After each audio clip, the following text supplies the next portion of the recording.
नमस्कार दोस्तों। आज हम एक बहुत महत्वपूर्ण विषय के ऊपर बात करेंगे और वो है योग, जिसको श्री कृष्ण ने भी महाभारत के समय जब भगवत गीता का वो अनुवाद कर रहे थे अर्जुन को, तब उन्होंने इस चीज़ के बारे में बताया था और वो है योग। भगवान श्री कृष्ण गीता में अर्जुन से कहते हैं कि जीवन में सबसे बड़ा योग कर्म योग है। इस बंधन से कोई मुक्त नहीं हो सकता, अभी तो भगवान भी नहीं। योग की उत्पत्ति अति प्राचीन है। चिरकाल से इस क्रिया को किया जाता है। स्वयं भगवान शिव भी योग मुद्रा में कैलाश पर विराजमान है। ऐसा कहा जाता है कि सबसे बड़े तपस्वी भगवान शिव हैं, जो हर समय ध्यान योग करते रहते हैं। द्वापर युग में श्री कृष्ण ने अर्जुन को गीता उपदेश दिया। उस उपदेश में उन्होंने कुल 18 प्रकार बताए हैं। आइए योग के 18 मुद्राओं और उनके फायदे के बारे में जानते हैं।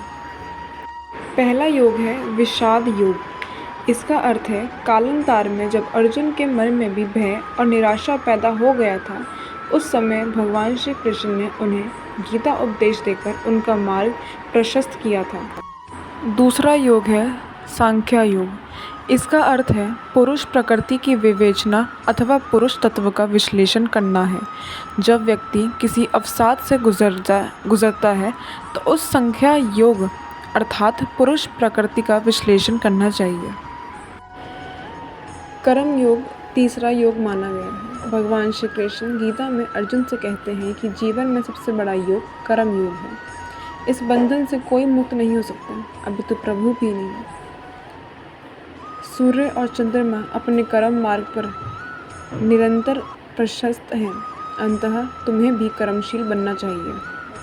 भगवान श्री कृष्ण कहते हैं कि ज्ञान से बढ़कर इस दुनिया में कोई चीज़ नहीं है। इसलिए हम बात करने वाले हैं हमारे अगले योग की, वो है ज्ञान योग। इससे न केवल अमृत की प्राप्ति होती है, बल्कि व्यक्ति कर्म बंधनों में रहकर भी भौतिक संसर्ग से विमुक्त रहता है।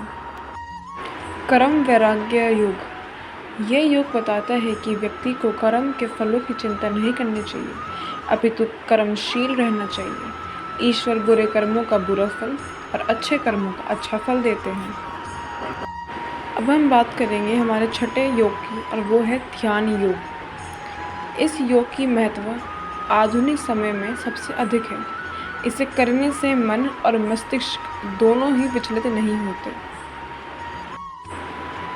ज्ञान योग।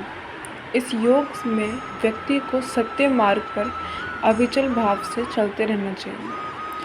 इसमें सत्य अर्थात ज्ञान की खोज की जाती है।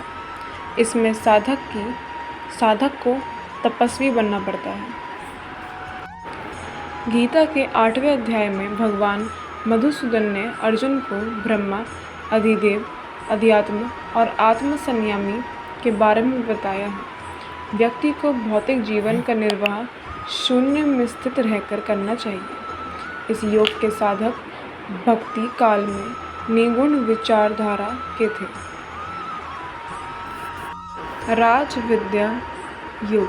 इस योग में स्थिर रहकर व्यक्ति परम ब्रह्मा के सर्वश्रेष्ठ ज्ञान को हासिल करने की कोशिश करता है।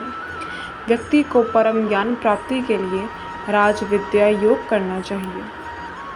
अभी तक हमने 9 योगों के बारे में बात करी है। इस वीडियो में हम सिर्फ 9 योगों तक बात करेंगे। अगली वीडियो में हम बाकी के 9 योग की बात करेंगे। अगर आपको हमारी वीडियो पसंद आई है तो इसे लाइक, शेयर, सब्सक्राइब कीजिए। और अगर आपको इन योगों के बारे में अच्छे से डिटेल चाहिए तो वो भी हमें कमेंट सेक्शन में लिख के बताइए। प्रेम से बोलिए राधे राधे।